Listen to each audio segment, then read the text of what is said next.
Jaya Jaya Sri Krishna Chaitanya Gaurachandra Jaya Advaita Chandra Jaya Jaya Nityananda Jaya Jaya Gadadhar Jaya Srinivas Jaya Mukunda Vasudevi Jaya Haridas.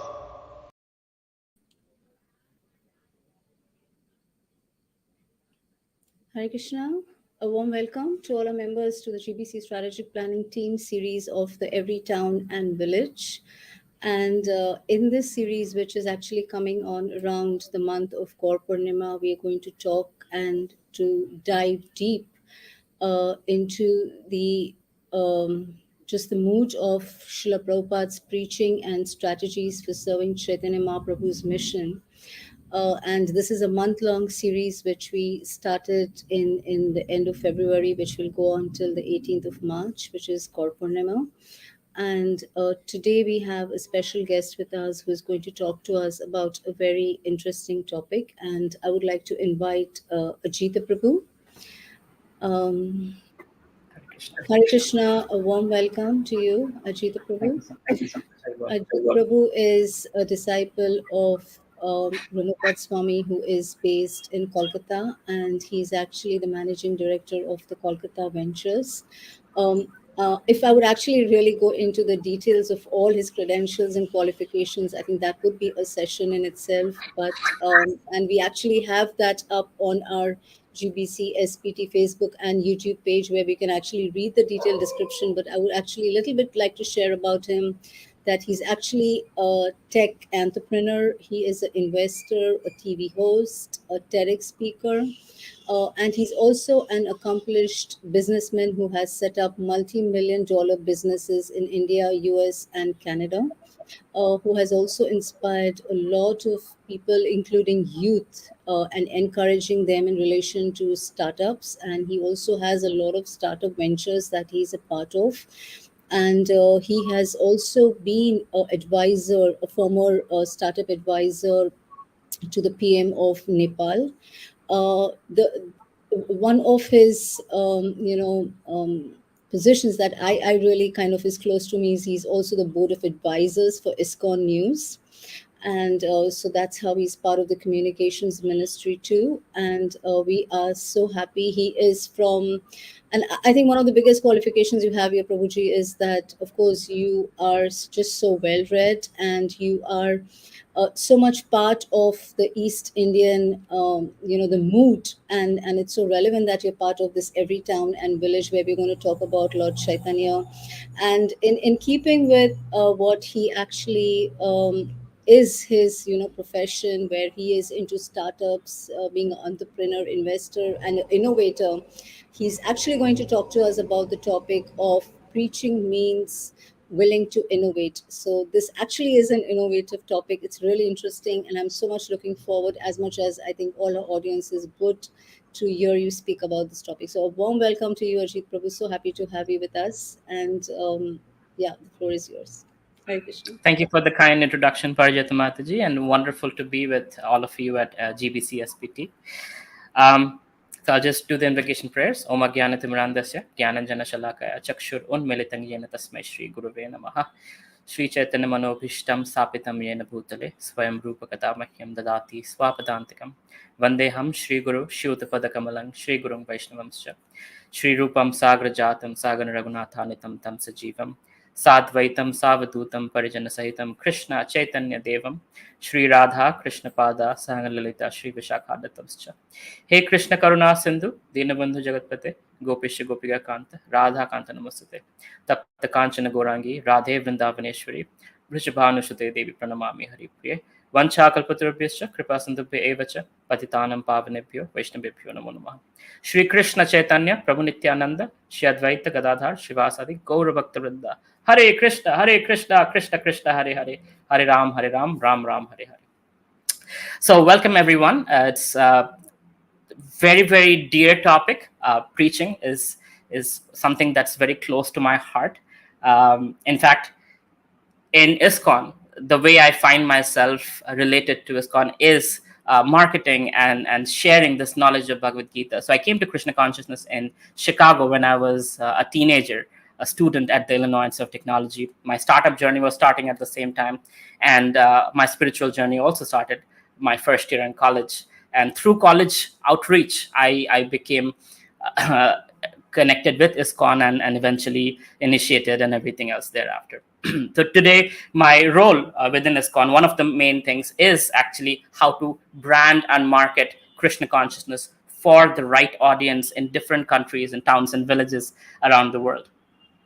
So in this context, the topic is about innovation in preaching. So let's go back to Lord Chaitanya, right? The first thing that Lord Chaitanya's movement is known for is Harinam Sankirtan, right? Street Sankirtan. Get out on the streets, chant the holy name of Krishna in ecstasy, dancing and chanting. I mean, that is a spectacle by itself. And that's actually, if you look at marketing, so I'm a guest faculty at some of the top universities in India and US on marketing and entrepreneurship. And one of the things that marketing talks about is disruption, right? So grabbing people's attention. There is the lazy side of the brain and there is the active side of the brain. Generally, the lazy side of the brain is on unless something stimulates us and says, hey, wake up, there is something interesting. And that's where marketing begins. That's where preaching begins. So Lord Chaitanya did that, right? Harinam Sankirtan. And Srila Prabhupada did exactly that on the streets of the Western world, where people have never seen shaved off devotees and dhoti kurta tilak dancing and chanting in ecstasy. It's like, what is up with these people? I mean, are they really happy or are they really drugged up? Which one is it? It turns out they're happy and they're spiritually happy. And there is nothing more spectacular than seeing a bunch of happy devotees walking down the street, singing and dancing, right? So that's when we also got featured on news, media, on movies. If you see during the 70s, 80s, almost every media talked about the Hare Krishnas, doing book distribution at the airport and Harinam Sankirtan and everything else. They might have made fun of me, but they talked about it, right? And that's actually effective preaching when people talk about you in some way or form, right? They talk about Krishna. Those are the Krishnas. Those are the Hare Krishnas, right? They're saying Krishna's holy name. That's the beginning. That's the seed. And that's where it begins.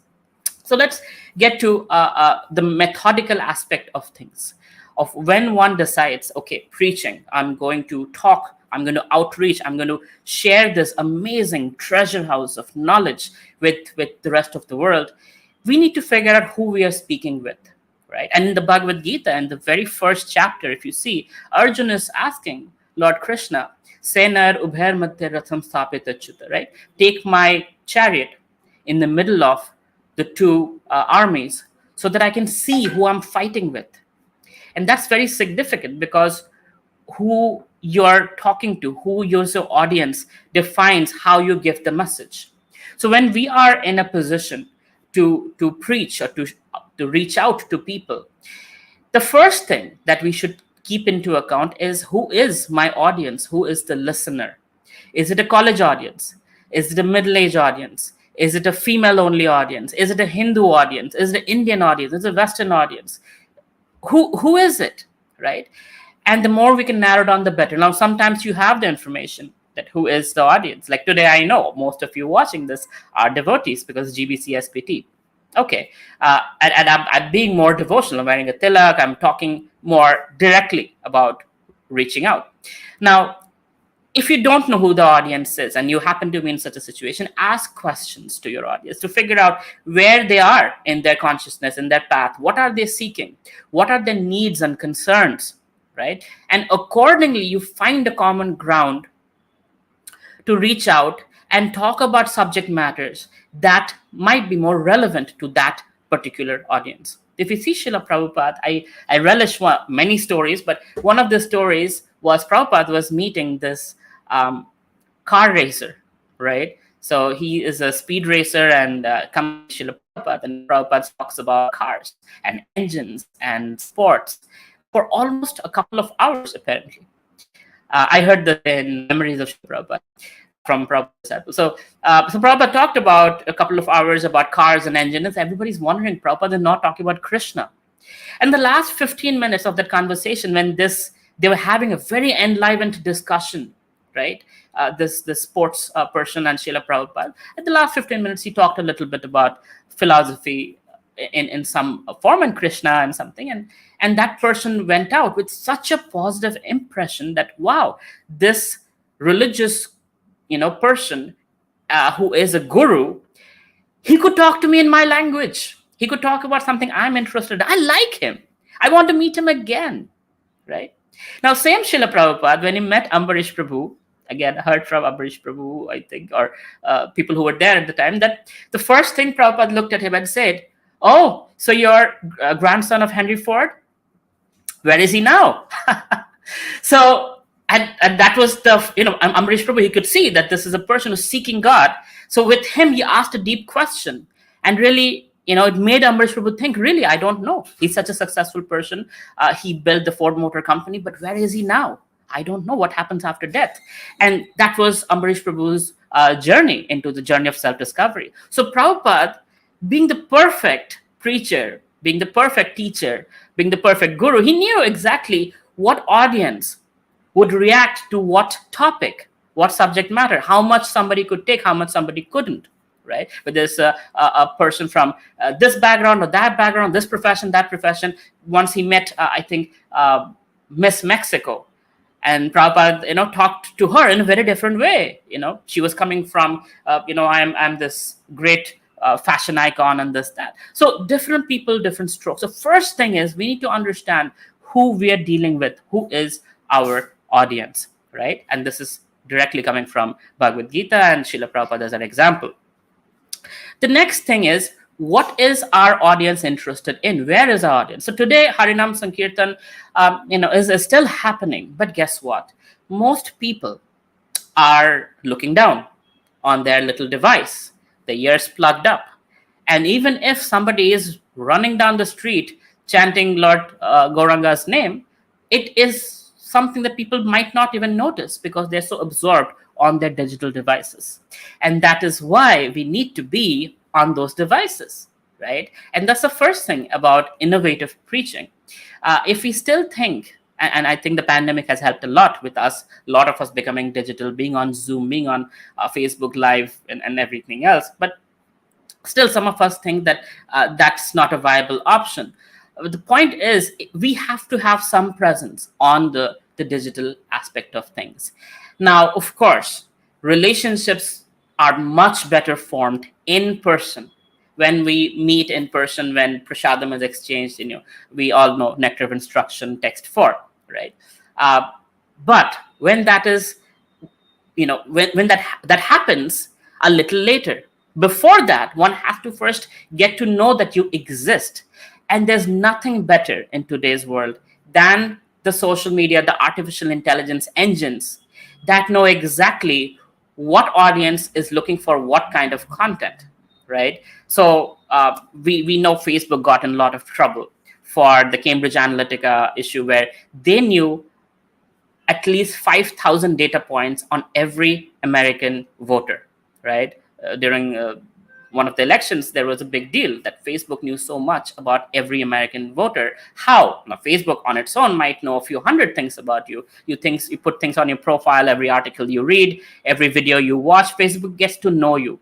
But they also take in data from credit card companies, from your store that you shop at, from different places, the car insurance companies. So all that information about you gets aggregated, and they get to know who you are, what you would like, what you would click on.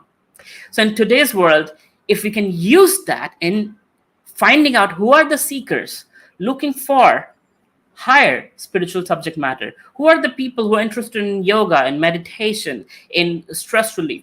Now, the point is, our age-old tradition within ISKCON has been Bhagavatam classes, Bhagavad Gita classes, and we go directly into philosophy, deep topics, lofty things for a lot of people who might not be ready for it, especially the Western audience. What does that mean? That means that we have to be more relevant in our topics as well and bring in the relevancy of Krishna consciousness into it. For example, if you're dealing with college students, what is the most relevant thing for them? Financial issues, academic issues, career choices, breakups, right? These are the things they're worried about. Anybody who can help them figure out those answers will be in their hearts for the rest of their lives.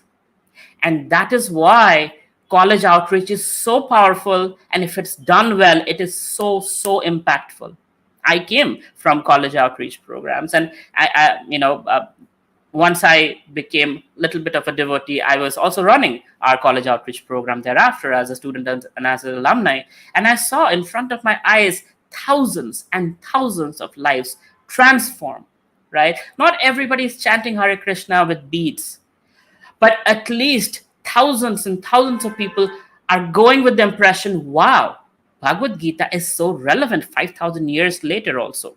Wow, ISKCON is doing such a great job serving people, serving humanity, giving us such amazing life hacks that are so relevant to our careers, our personal lives, our relationships, and everything else. Oh, these are good people. I'll give you a nice story. So I do these webinars on Krishna conscious topics. And one webinar had a little controversial, purposely I gave it a controversial name, Love and Lust from Bhagavad Gita.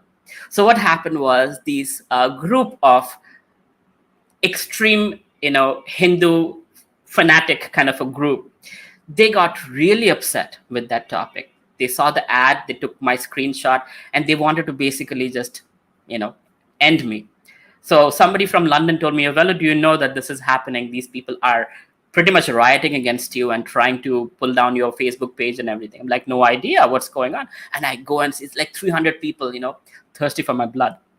Turns out I just started reading those messages, like what are they writing? And it's like horrible things. And then I see there is this one brave soul who's speaking positively about me. And I'm like, I don't even know this person. And turns out he's saying, I met this man in Chicago when I was in college. He's a really good person and he does good things and he used to give us free food, meditation, and knowledge of Gita. He's a good person. What you guys are saying, you don't know him, that's why you're saying this, but he's a good person. I didn't get into all that, but I remember that this person was doing good for all of us students in Chicago. Now, once I saw what he was writing, I realized who it was, and I was so happy. And that is another form that we should not ignore within our outreach program. People's lives that we are touching who are not necessarily the chanting types, the full-time devotees, but those who are going away with the impression of positivity. And who knows, 10 years, 20 years down the line, how they would come back and how they would come back to help us, right? So that's very important. So when it comes to innovation and preaching, yes, we should be on digital media. We should be having beautiful websites. We should be having amazing content on TikTok, on Instagram Reels, on Facebook, on LinkedIn, wherever, whoever our target audience is, we should be there socially, digitally. At the same time, we should also understand that we are being watched and we should not be that category where, like, if you're not a part of my group, I don't care about you. We should genuinely, so Lord Chaitanya is known for genuinely caring for people, right? Even Jagai and Madhai, who are the worst of the worst. And Lord Chaitanya and Lord Nityananda was so kind to them. And that's, and in Kali Yuga, we are not the best of people. And nobody is. But if we are not compassionate to people unconditionally, then who will? Right? It's not about converting. It's not about having an agenda. It's not about being like, let me see how much I can increase my Bhakti Vriksha group. It is about really giving people a positive impact of Krishna consciousness. Now, here is how it works. In business, we call it the sales funnel, right? So, for example, you're browsing through your social media, or you're driving through a highway and you see an ad or a billboard or on your phone, right? When you see that first ad, it doesn't make any impression, right? You just saw it. You see it again, some awareness comes in. Again, you see it, you remember now. So 8 times you get an impression of a particular brand or a particular advertisement. And that makes an impression on the mind 8 times and you remember it. Guess what? That's called the first step of the funnel. That's called awareness. You're aware that, oh, these people are teaching yoga and meditation and Bhagavad Gita and everything else. That's cool. That's nice. That's about it. Then comes a little bit more. The next time they see you, they're like, let me see. Let me click on it and see what's there. Let me WhatsApp them. Let me look at the website. Let me call somebody up. Let me see what these people are all about, right? Maybe somebody might walk into your temple. Maybe somebody might read some of our books. Maybe somebody just goes online and reads a blog about us or news article about us. The point is, there are multiple impressions on the mind. There's awareness. That's the first step of the funnel. Then comes a trust building process where they're learning, and what they see accordingly, they build trust. And that's where we need to build that relationship, right? That's the place where in person, digitally, through WhatsApp, through chat, through phone calls, various means, we come in without an agenda, unconditional love. That's spiritual love, right? Unconditional love. And we just extend ourselves. I'm here. If you need anything, I'm here. Right? We have certain answers to life's problems. You want a perspective? It's available. In whatever way you want, we can make it available to you. Audiobook, video, conversation, class, courses, will make it available to you, right? Trust building process. Once the trust is built and the person builds a relationship with the devotee, then comes the process of taking up certain activities, call to action, right? So awareness, trust building, call to action. The call to action could be, I will join a study group, a Bhakti Vriksha, or I will come to your Sunday feast every Sunday, or once a month, or whatever else, right? Or I will follow your channel on, subscribe to your channel on YouTube or Facebook or whatever else. But they take an action. Once they take an action, now it's your side to reciprocate with that action, to that spark that has come, right? Vaisheshika Prabhu says, fan the spark. So we fan the spark and slowly, step by step, make that into a blazing fire. So I'll give you an example for unconditional love. There was this wonderful person in our Chicago Krishna house. He used to come. He was a graduate student, but he was like in his mid-30s, married and everything. So he used to come and he would sit there in yoga posture and just meditate. And he said, I don't like to hear from human beings. I want to hear directly from God. And he would come to our Krishna talks and he would sit there in front of the speaker and pretend not to listen.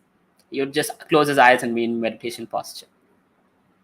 And he told me very clearly, I said, Prabhu, I eat anything that moves. I'm like, you know what? That's fine. But in this place, we'll only can provide you vegetarian sattvic food. Like, yeah, that's fine. But I'm not going to be a vegetarian like you guys. I'm like, that's fine. Nobody's judging you. But here, please don't leave without honoring our prasadam. It's like, fine.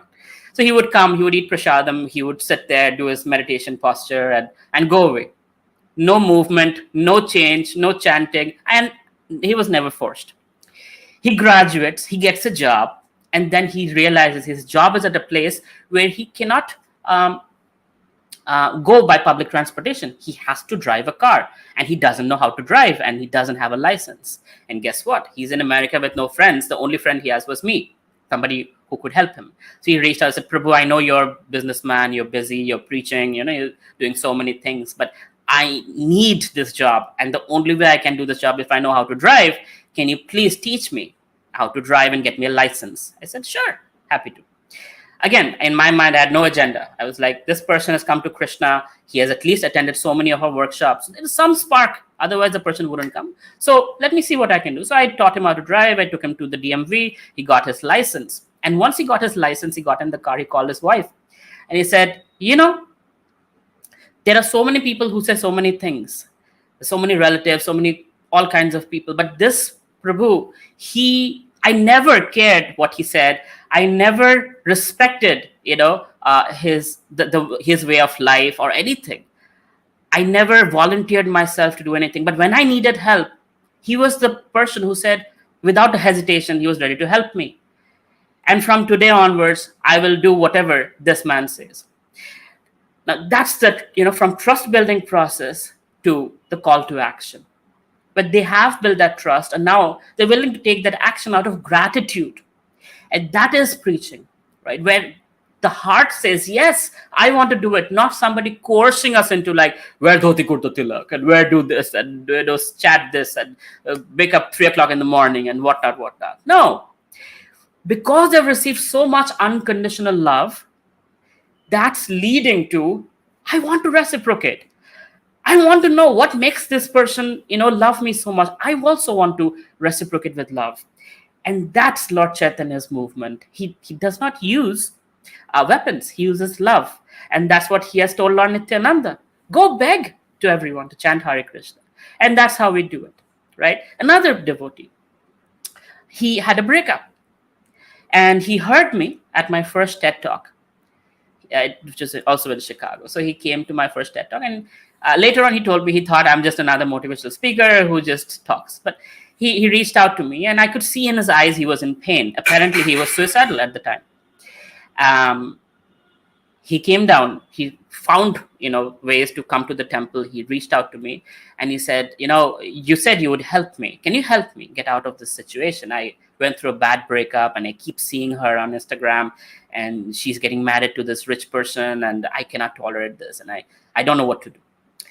So for the next 2 to 3 months, he would come to my programs, and I know he had no interest in philosophy, but he would come only to speak to me at the end of that program, right? So when he would eat prasadam, he would speak to me, and then I would drive him to his apartment, and before getting off the car, he would speak to me for 15-20 minutes every time we would meet.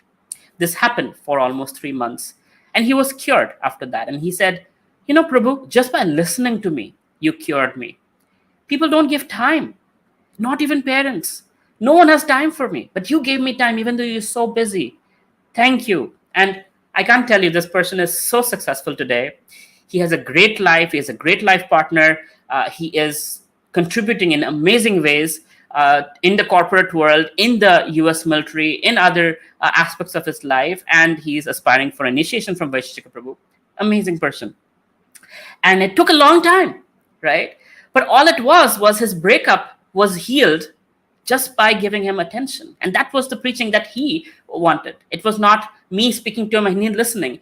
It was the other way around, where I was listening to his problems and not judging him, and being unconditional in my love, and driving him in the snow and just getting him to his place. And that's it, just love.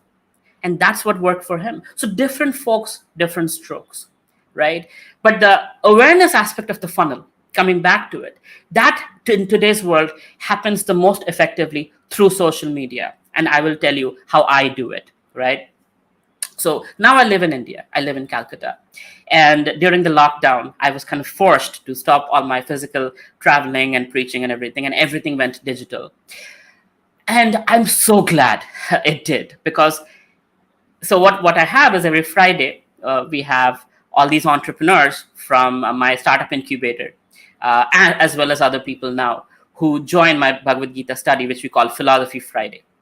And I'll tell you how these people get. So a lot of people are there who know me and love me, and that's why they're there.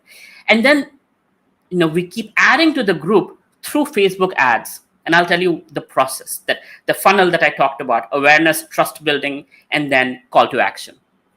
Here is how it works. So first, I choose a topic that is very close to people's hearts. For example, healing the broken heart. People have gone through breakups or divorces or some deaths or whatever, right? Or it could be about overcoming fear and boosting confidence, overcoming anger, right? So topics that are very, very relevant and people want answers to it. And I always add the word Bhagavad Gita, lessons from Bhagavad Gita. And then I put a beautiful picture of Bhagavad Gita, myself, and something that shows the topic. A text that has the call to action. That is a 2-hour webinar, and I do charge for it, by the way, because that gets me serious people. I charge a very nominal fee, but I do charge for it. And then I run these ads. So the point is, the money that comes from the registration fees goes into Facebook ads. So it's self-sustaining. So people I target are people who are CEOs, who are PhDs, who are people on the intellectual platform that are very, very out there, who are intelligent and seeking something in Krishna consciousness. And those people see the ads. So the artificial intelligence of Facebook is smart enough to understand who is reacting better and showing them that ad once, twice, thrice, 4 times, 8 times till they click, come to the landing page, read up the learning outcomes, read up the testimonials of previous attendees of the webinar. They see the price, they pay the price, they get registered into the webinar. So this is the awareness part, right? So they saw something, the Facebook ad, that was awareness. Some level of trust was built coming to the landing page where others are saying, wow, these webinars are life-changing. So they say, okay, seems like this is cool. Not a lot of money. Let me try and see. 2 hours of my life. Let's see what happens. They register, they come online, and then this 2-hour webinar, I give them a glimpse of Krishna consciousness and very, very, practical steps from the Bhagavad Gita that they can take in their lives to overcome their breakup issues, overcome their stress issues, their anger issues, corporate politics, and all the things that these people are facing. I know exactly who's my target audience, right? Because I'm targeting them through Facebook ads. So I know what problems they're facing. And even to make sure, I first ask them questions. Why are you here? What are some things you want to take away from here? So I know what they're looking for. And based on that, give them very, very relevant Bhagavad Gita lessons that they can apply right now, right here, and see the difference. And then at the end of the webinar, there's a call to action, right? If you liked it, I will give you lifetime free access to studying the Bhagavad Gita on Friday nights at 7:30 p.m. Here is the WhatsApp number. Here's a link. Click on it, register, and you can join Philosophy Friday. You see, awareness, trust building. So they heard me for 2 hours. Trust was further built. So first trust was from the landing page, the testimonials of others. Second level of trust was hearing the Bhagavad Gita from me, like, this is very interesting. This is very relevant. This is very practical, right? Then the next step is call to action.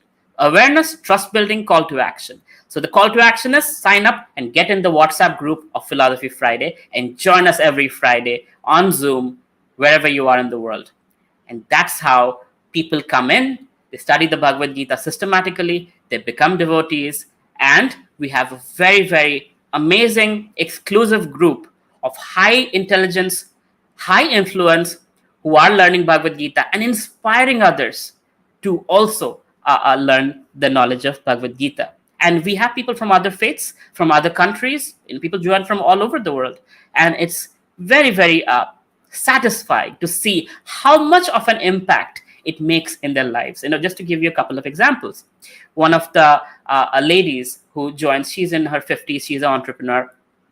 She told me she saw my ad while her husband was in the hospital. She was in the hospital and her husband was going through a critical operation. She was in really a negative state of mind. And she saw that ad, she clicked on it, she paid for the webinar, and she was like, I want to know how to get out of this fearful state that I'm in, how to boost confidence.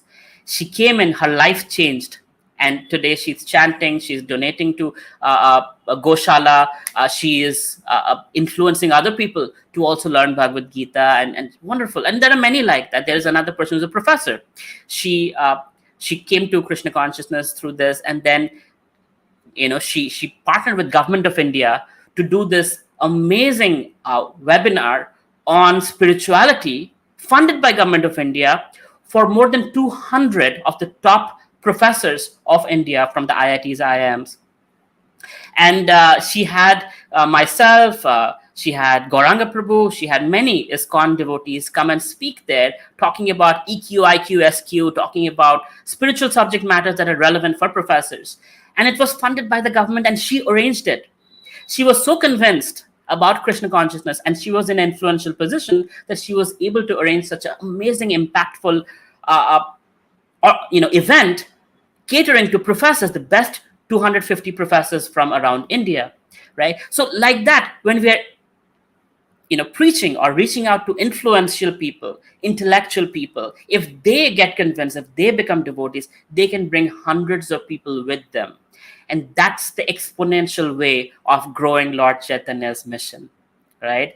That's the exponential way of growing Lord Chaitanya's mission. We need to, in whatever countries we are in, we need to take this on as our mood and as our service, to find out quality people.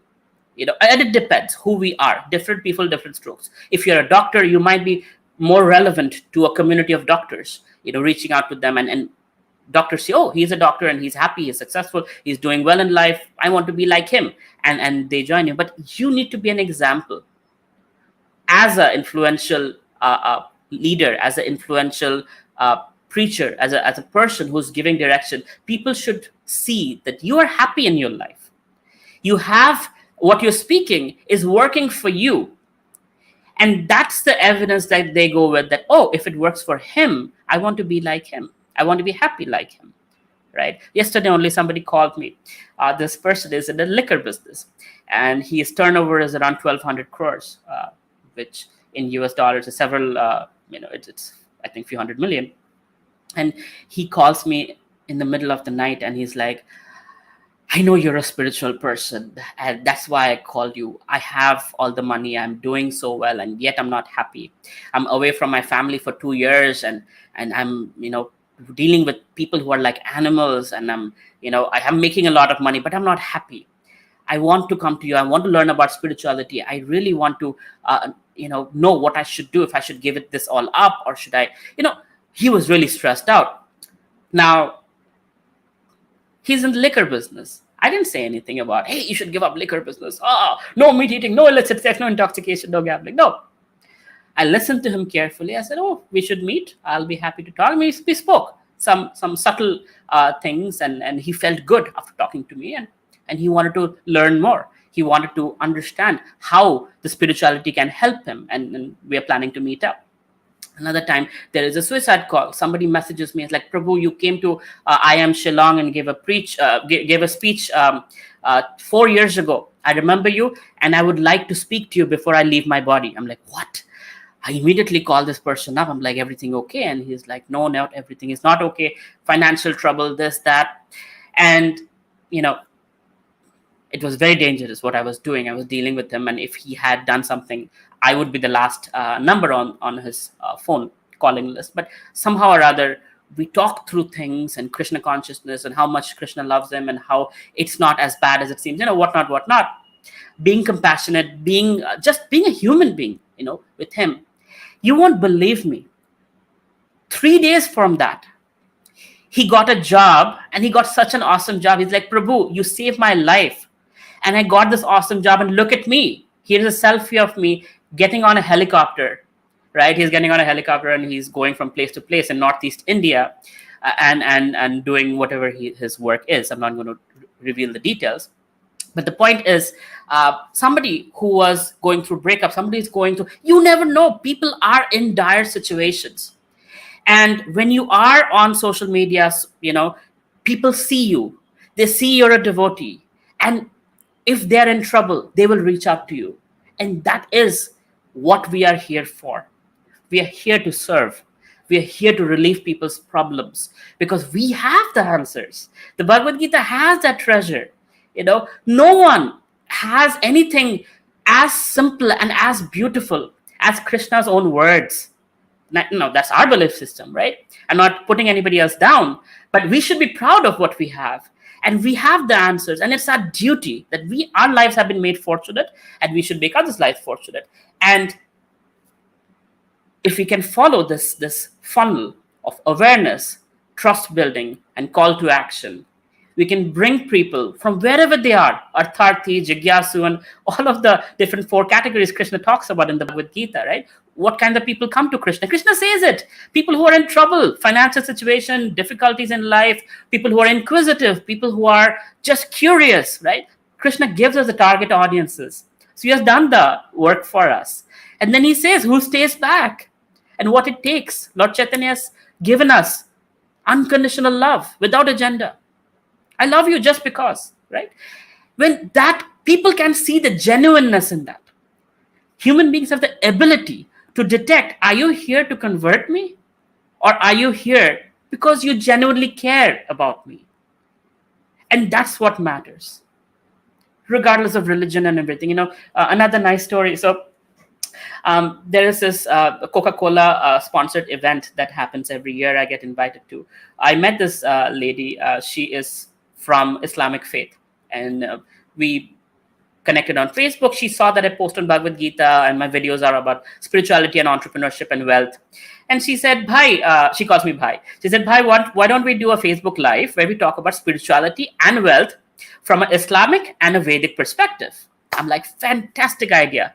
Let's do this, right? So we did a Facebook Live, and it was very amazing, where we were both respectful for each other's religion. We were, talking, we're sharing, and we're focusing on our commonality, right, rather than the differences between the two religious faiths. And it ended really well. And she was like, I have not had such a beautiful conversation with somebody from another religion in such beautiful way. Guess what? There were a lot of people upset. And people started reporting that Facebook Live. And in 2 hours, Facebook deleted the video. But there was one person who saw this video from Dubai. And he was also from the Islamic faith. And he, after 3 months, he reached out to that girl and said, can you get that gentleman, Avelo Roy? I want him to come to Dubai and speak to an audience of 2,000 students and their parents, 95% of them who are Muslims. I want him to talk about spirituality and education. And then he found out I'm an entrepreneur, so he's like, oh, can you also talk about entrepreneurship and spirituality? So I was recently in Dubai, and we spoke about that. It was well appreciated. And here's the deal. It was so non-judgmental, so unconditional, so respectful, that people felt actually very openly asking questions that they would otherwise want to somebody of another faith. Many questions of them. One I remembered, this person said, I pray 5 times a day according to Islamic faith, but I'm not able to focus on God a lot of those times. Can you please tell me something from the Bhagavad Gita that, that can help me focus on Allah when I'm doing my 5 prayers every day? I was like, wow, what a beautiful question, right? And I gave it to him in his own way, and it was well appreciated. And that's where interfaith dialogue happens, right? So genuineness is important. We cannot be like fake smile and with the agenda and with like, haha, I want to convert you. I want to get you to be a donor. I want to get you to be my follower, join my group, my guru, right? All this groupism is not spiritual. Srila Prabhupada, he met so many monks and nuns and cardinals. And he said, be wherever you are. Sthane sthita shutigatam tanuman manuvi, right? So be wherever you are, but love God. In your faith, whatever way, learn from Bible, learn from Quran, learn from Bhagavad Gita, but love God. That's important, right? In the Bhagavad Gita, it's a very complete way of understanding, right? And other faiths have their ways of understanding, but important part is I'm not here to get a following, na dhanam, na janam, na sundarim, right? We're not here for your donation. We're not here for your following. We're not here for this and that. We are here because we want to give you love of God. We want you to love God. It's the same God. It's the same personality, right? Allah or Krishna, the same God that we are all praying to, and we want you to love God. And that's it. There is no agenda here. When that genuine unconditional nature, unconditional compassion, love, kindness is there, people can sense it. And when they sense it, they can open up. And that's the trust building process, right? Awareness, trust building, call to action. That's our process. And that's, what I would share with you, that when you are reaching out, keep this funnel in mind. And if you follow this process, slowly but surely, you will be able to get people from one place to another and really genuinely benefit them. And if they become 16 rounders chanting devotees, fantastic. If they don't, fantastic. In some lifetime, it will happen. Our job is to plant the seed of Krishna consciousness. The rest, Lord Chaitanya will take care of, right? That's his magic. I've seen that, right? We don't have to be the doer. That's doership is the Lord is taking care of. We just have to be the messenger, carry the message, ignite the little spark, fan the spark a little bit, take care, that the spark doesn't go away. That's about it. That's about it. So I'll end here. If there are any questions, maybe our moderator can see if there's any question. Um, yeah, we have requested our members to share any if they have on Facebook. We usually take our questions from Facebook. Um, and yes, we as of now don't have any. But I just wanted to check with you, Prabhu, that in case we do have, would it be um, yeah, would you be able to kind of respond to that even on our Facebook page later on if you have Yeah, any yeah, members? absolutely. Sure. Absolutely. We'll be happy to. Because we are on the GBC SPT Facebook page and on YouTube. So if you have any questions, members can still put it there, and we will have Ajit Prabhu who can come there later on and actually address it. And I actually want to really, this was such an enlivening session for me, as much as I'm sure it was for other members, where you actually spoke about, the whole flow was just so, well presented, where you spoke about that it's so important to identify your audience, understand the relevance, and the core, this part what you spoke about, unconditional love. And I think that's the game changer. That's where the magic happens, where you actually win the hearts of people. And that's what I think was also the essence of Lord Chaitanya, that what he actually shared with everyone was, as we say, unmotivated, uninterrupted devotional service, love for Krishna, which actually was manifesting in form of unconditional love for living entity, understanding that they are the spirit soul. So that was a beautiful, and also what you extended into later is the awareness, to have, awareness, to build trust, and that translates eventually into having a call to action. So you build all that up, but then eventually you want to get some result, which is, kind of manifesting itself through call to action. So thank you so much, for this. It was very enlightening, and I think also a very interesting subject, where we actually don't address innovation, a lot of times in our preaching, but that's what it is. That is what Srila Prabhupada did. And that can be such a beautiful offering, which you said also is so relevant in the digital times, and you stressed about the digital media. So that was so very relevant. Thank you so much for that, Prabhuji, and we hope to have you again on I our think there's a SP. question Antasesh Prabhu was mentioning. Yeah, sure. You wanted to show it displayed, Prabhu? We can just take it. Yeah. So the question here is, how does one try to fit into the ISKCON community? Well, we're all unique. The one way is to find a mentor, somebody who we can relate to, and that person can understand who we are uniquely. Like, for example, I'm not the kind who's a book distributor, mridanga player. I cannot do any of those things. But fortunately, I found a mentor who could appreciate me for being an entrepreneur and the kind of way I could add value to the Hare Krishna movement. So don't try to fit into a box, because that will lead to um, dissatisfaction eventually. We all have our psychophysical nature, we all have our ways of expressing our devotion, and it's important that we find a mentor or a guru or a counselor, somebody who understands that nature within us and kind of fans the spark in the right way. And that way, we feel happy in our progress, in our contribution in Krishna consciousness, and that inspires us to do more and more and more, right? So I think that's the first thing: is find somebody who you can connect with. Somebody who's relevant. And like I said, many of our preachers are actually available online on social media. I am obviously there, and there are many others who are happy to guide you and mentor you and walk you through. Mati, you want to add anything to that? I think that was perfect.